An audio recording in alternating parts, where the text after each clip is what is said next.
24시간 불이 꺼지지 않는 나라. 감당할 수 있겠니? Coming up on Arirang News. President Yoon has had a series of bilateral meetings with 10 African leaders at his office today and later hosted a welcome banquet ahead of the Korea-Africa summit set to kick off tomorrow. South Korea says it'll fully halt the inter-Korean military pact signed in 2018 until mutual trust between Seoul and Pyongyang is restored. This follows the North's latest provocative acts, including sending balloons filled with trash across the border. The government is considering lifting the ban on hospitals, accepting the resignation letters of junior doctors submitted over 3 months ago at the start of the medical dispute. It also said licensing exams will take place as scheduled, sparking concerns about a shortage of doctors.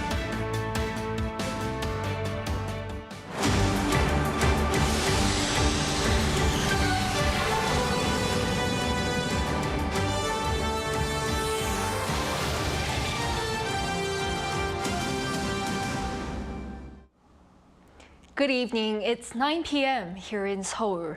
Thank you for joining us on Arirang News. Ahead of the Korea-Africa summit set to kick off tomorrow, President Yoon has had a series of bilateral meetings with 10 African leaders at his office on Monday. Starting off with the leader of Lesotho, he welcomed those from Côte d'Ivoire, Mauritius, and Guinea-Bissau, among others, and ended the day with the head of Cape Verde. As the host of the summit, it is customary for the head of the state to meet with his counterparts from participating nations. And among the 48 participating African countries, around 30 nations leaders will take part in the Korea-Africa summit. As for the first official event, Yoon hosted a banquet for all participants tonight.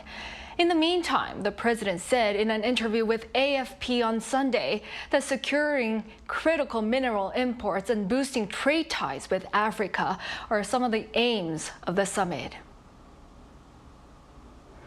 And in light of South Korea engaging with over 48 African nations this week, a leading expert on South Korea's soft power and former ambassador to several African countries sat down with our Oh Soo-young to discuss Korea's approach to the continent.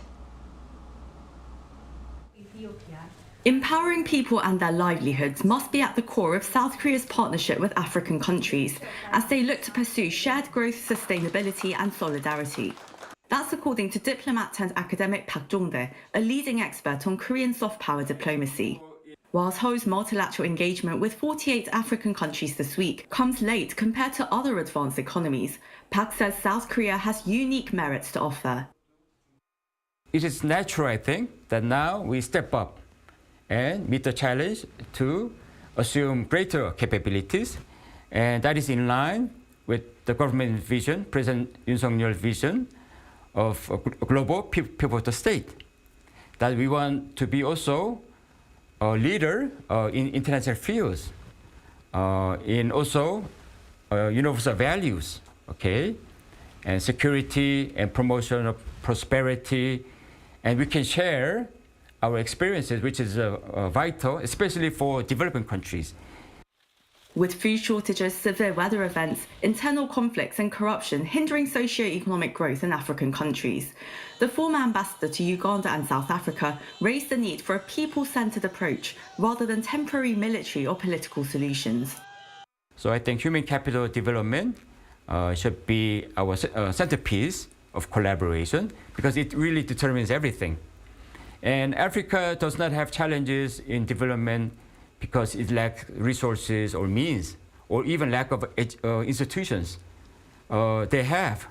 But what is the problem is lack of implementation and follow-up, and that requires human capacity, which is not only level of education, but the attitude, mindset for development. Park has told African communities they need not wait for assistance as he initiated various projects in Uganda inspired by the Semao or New Village movement. The community-driven effort in the 70s helped drive South Korea's per capita income from $65 in 1965 to roughly $5,000 by the late 80s. Why it's important is because it stresses ownership. Ownership, for example, the motto of Samarundong is diligence, self-help, and cooperation. It's not about getting funding, getting assistance, or being dependent.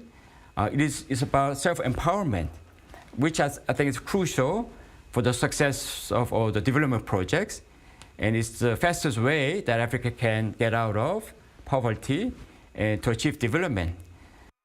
He hopes the two-day summit will serve as a springboard for more targeted cooperation between African states and South Korea, as well as non-governmental actors and businesses in areas like agribusiness, digital technology, energy and infrastructure. So your acquaintance with Africa, it stretches beyond your long distinguished career as a diplomat. It goes back to your childhood years as a boy living in Uganda. So on a personal note, how do you hope to see more cultural or people-to-people exchanges between the countries? Yes, having lived in Africa when I was a youngster and having returned as a diplomat, there's certain myths that has to be dispelled. For example, many people think that the living conditions in Africa is very harsh with the detrimental environment. That is not the case. While Africa has huge desert, Saharan desert and Sahel region, but it also has very fertile land. But largely, it has the endowment.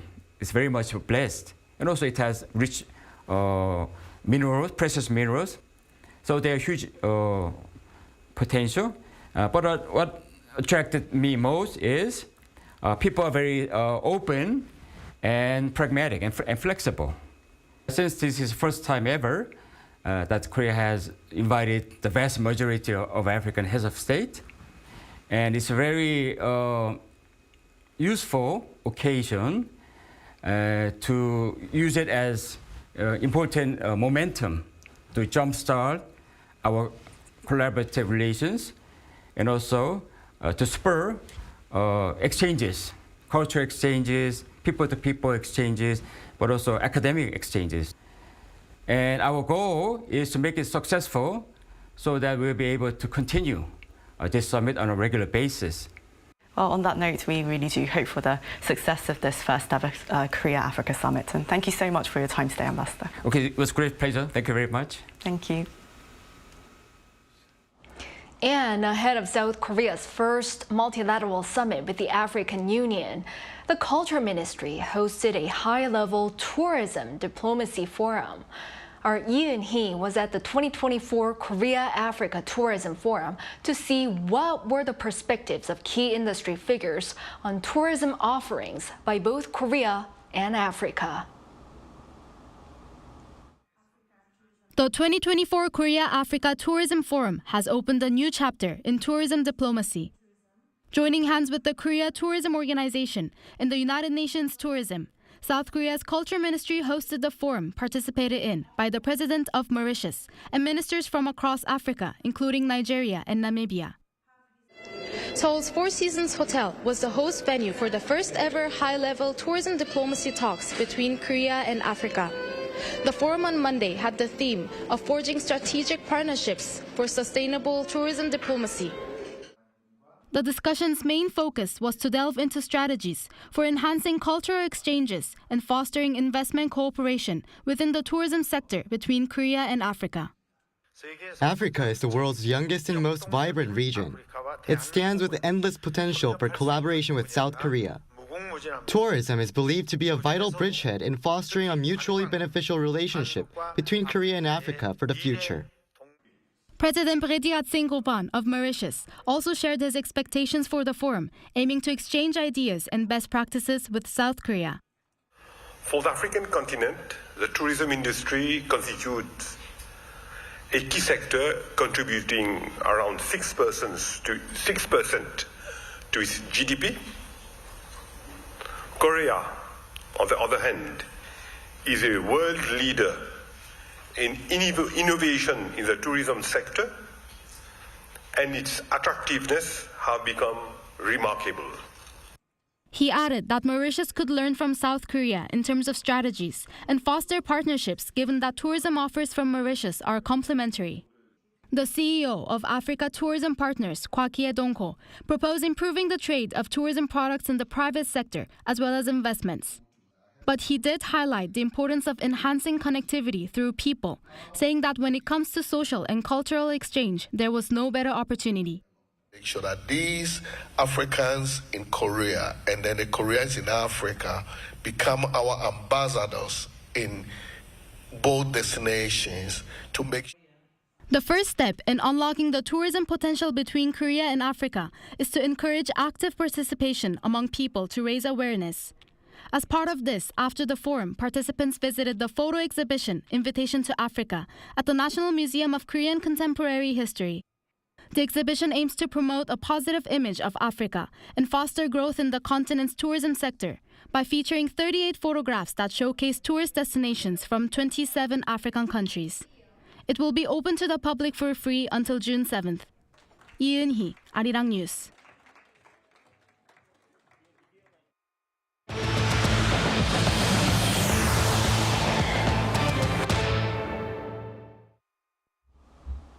In other news, South Korea says it'll fully suspend the 2018 Inter-Korean military agreement until mutual trust is restored, responding to North Korea's recent trash balloon campaign. Our Bae Eun-ji explains what the suspension means. In response to Pyongyang's sending of trash-carrying balloons, Seoul's National Security Council said it has decided to entirely suspend the 2018 Inter-Korean Tension Reduction Pact until mutual trust is restored between the South and the North. The NSC said on Monday that Seoul will now be able to hold military exercises along the military demarcation line that separates the two Koreas, allowing it to take immediate actions in the case of provocations from North Korea. North Korea on Sunday announced that it would stop sending trash balloons across the border, just hours after the South warned that it's ready to take unbearable measures, possibly resuming blasting anti-Pyongyang messages across the inter-Korean border. We are clearly warning North Korea once again not to engage in provocations such as balloon bombs filled with filth or GPS jamming. If such actions are repeated, we will ramp up our response.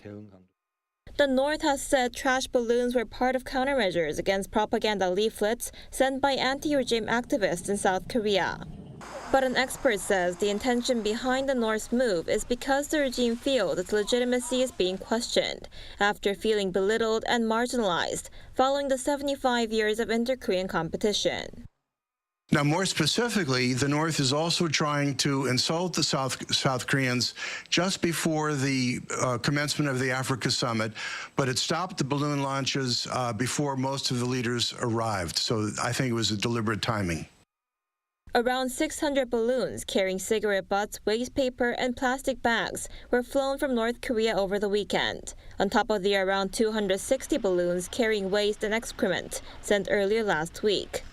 This prompted the South Korean military to advise people to be aware of falling objects and not to touch objects suspected of being from North Korea, and asking people to report such items to the military or police instead.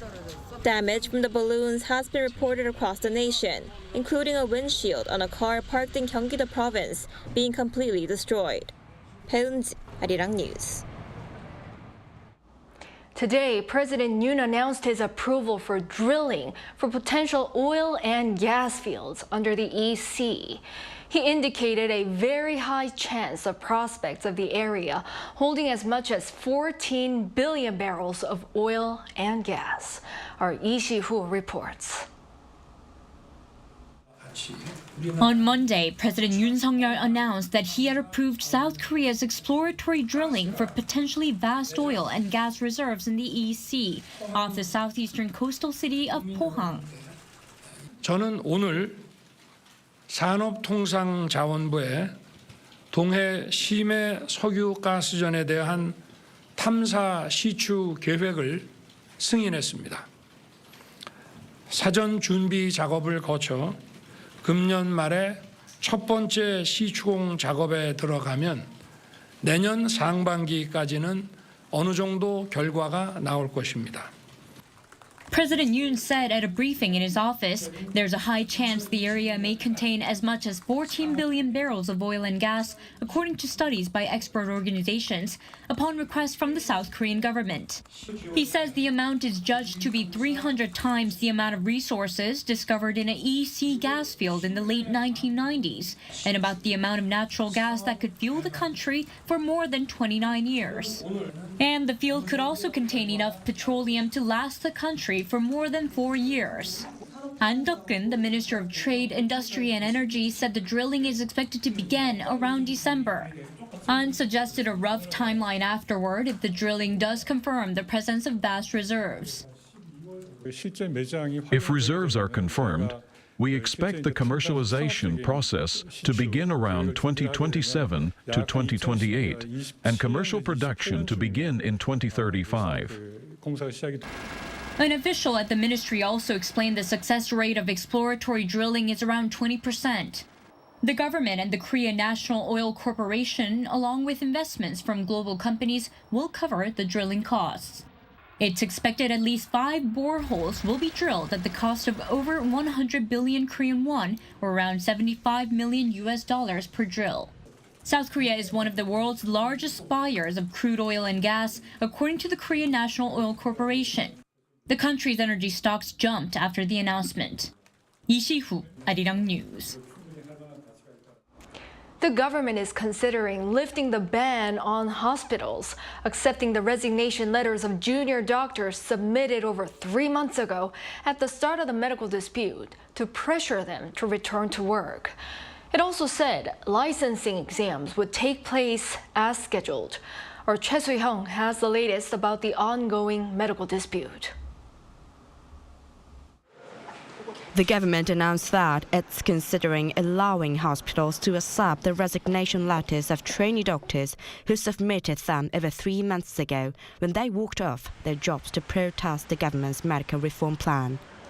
The Health Ministry stated on Monday that lifting the ban on accepting resignations would force these residents to find jobs at other hospitals. If the ban on accepting resignation letters is lifted, the heads of hospitals have said they can ask the residents to return independently, so the government is actively reviewing this. The ministry also said that residents who return will face minimal disciplinary action and that many of their demands, except for the complete withdrawal of medical school expansions, are being reflected in the government's medical reforms. It added that the number of returning residents, though small, was growing, with around 800 out of about 12,000 working at training hospitals nationwide. However, less than 10% of residents from the top 100 training hospitals responded positively to individual consultations at each hospital aimed at encouraging their return as requested by the Health Ministry. Regarding medical students' licensing exams, the ministry stated that the exams and practical tests will proceed as scheduled from September 2nd to November 4th. Following the Korean Medical Association's vote on a further strike, the government expressed regret, urging it to engage in dialogue and acknowledge its responsibility for the prolonged healthcare problems. Additionally, the government said it would closely monitor whether private practice doctors are considering collective action. Choi Soo-hyung, Arirang News. Representatives from multilateral development banks, local companies, and the Korean government have gathered in Seoul for specific talks on ways to strengthen cooperation on climate projects. Our Lee Soo-jin tells us more. Aiding the overseas expansion of South Korea's environmental industry is what the Ministry of Environment and the Korea Environmental Industry and Technology Institute aim to achieve at the 3rd annual Korea-MDB Green Cooperation Forum. Our world faces numerous environmental challenges, from long-standing issues to the pressing climate crisis. KT is hosting this forum to facilitate cooperation between the Korean government and multilateral development bankers in tackling these environmental issues. The forum, which took place on Monday in Seoul, seeks to provide South Korean green tech companies with opportunities to network with MDBs. As international financial institutions that provide economic support for developing countries, MDBs have increased their climate project financing to more than $63 billion from 2016 to 2020. There is an opportunity to collaborate with MDBs in different specific sectors: water and sanitation, water management activities, and also like the waste management. And local companies can benefit from their participation in these projects in various ways. For the incentive in the sense that I think once the project is developed very well, it's a win-win issue. I think the market opportunities are there. One local company that has participated in an MDB Green project is Yoon, an engineering and construction consulting company. In 2022, it carried out studies to modernize the existing wastewater treatment facility and sewage systems in Costa Rica to adapt them to climate change. We consider partaking in MDB projects a very lucrative opportunity because it allows us to enter overseas markets. And this year, it will participate in the Inter-American Development Bank's project to improve the infrastructure of sewage treatments in 8 cities in Belize. With more opportunities like this to network, Korean firms will find it easier in the future to get involved in green projects by multilateral development banks. 이수진, Arirang News. In other news, what landmark springs to mind when you think of Seoul? While many Koreans named Hangang River, foreign residents named a different landmark in the heart of the city. Our An Sung-jin takes a closer look. The Gwanghwamun complex is a spacious area in Jongno-gu district and is home to not only various companies but also historical sites as well, attracting both local and foreign residents as well as tourists. What makes this area so special? From skyscrapers to palaces and nature, out of the numerous places one can visit in Seoul, Gwanghwamun Square was ranked first as the capital's representative landmark. This is according to a survey of foreign residents by the Seoul metropolitan government. Nearly half of those surveyed chose Gwanghwamun Square. So I think it's pretty amazing to have like the contrast between the old architecture and the mountains. So that I really like. In particular for me, I knew this place because I watched The King, Eternal Monarch. So it's one of my best K-dramas. So I said, oh, I have to go there. So for me, it's based on the K-drama. So yeah. Gwanghwamun Square used to be the main street of the capital Hanyang during the Joseon dynasty. It encapsulates the history of South Korea through its cultural heritage, including the statues of King Sejong the Great and Admiral Lee Sun-shin. With the historical view of Gyeongbokgung Palace in the background, now this space hosts various cultural events for the public to enjoy. People also gather here to cheer on sports teams or to protest. An expert further explains why this space attracts so many people. A public square attracts a lot of people and acts as a hub. Located in one of the city centers, the biggest attractiveness of this area is that it's completely open and pedestrian-friendly. That's why it makes a great place for tourists as well to come see the view of the palace, the Blue House and Bugaksan Mountain in the background. Whether it's to embrace the historical significance or the modern cultural events it holds, Gwanghwamun Square is open to the public to grasp the Korean experience. An Sung-jin, Arirang News.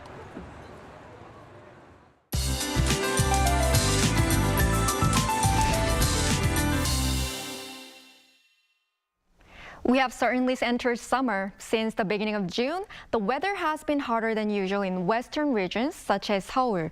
However, there's a possibility of rain until tonight in the southern parts of the country, and there's even a chance of thunderstorms and hail. Tomorrow will be dry across the country. Early summer heat will continue in most areas tomorrow. Clear skies are in the forecast tomorrow in most areas, with highs hovering around 29 degrees Celsius in Seoul. Morning temperatures will feel similar to today. In the afternoon, the temperature will rise quickly and it will be hotter than today in most areas. For tomorrow, Daegu and Gyeongju will start off at 13 degrees. Highs will get up to 28 in Daejeon, Busan and Jeju 24 degrees. The early heat will increase until the day after tomorrow.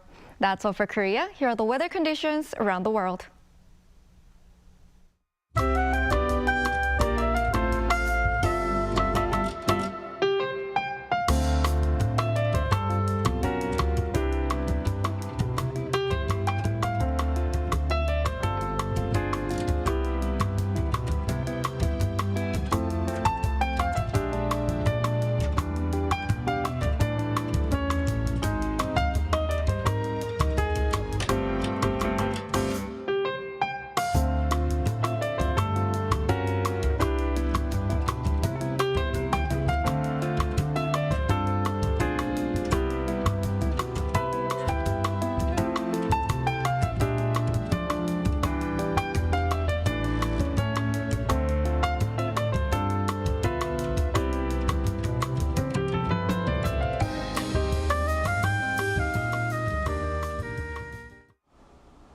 Well, that is all for this newscast tonight.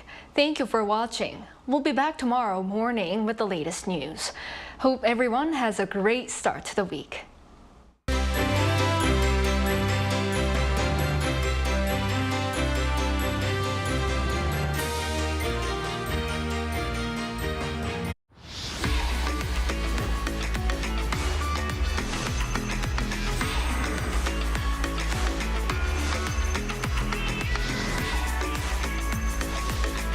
Lotte takes a new leap beyond its boundaries. Our change will lead to better lives for